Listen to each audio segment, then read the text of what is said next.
sayang. Masak apa? Ada tak yang dekat sini suka pergi camping? Hari ni saya nak kongsikan resepi ayam BBQ yang berjuicy dan berempah. Bakar pula dengan kayu arang memang terangkat. So untuk bahan perapan kita kisarkan bawang besar, bawang putih, halia, serai, cili kisar, sedikit ais miza ataupun sparkling, air biasa pun boleh. Kisarkan sampai lumat.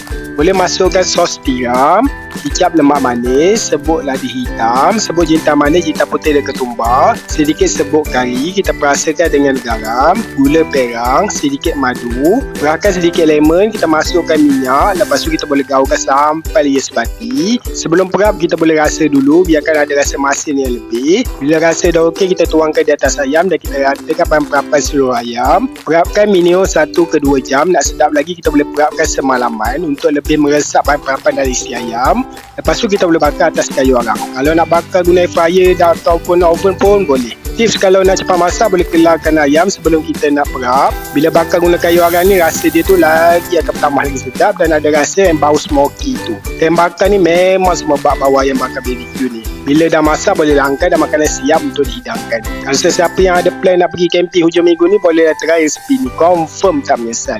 Jom makan.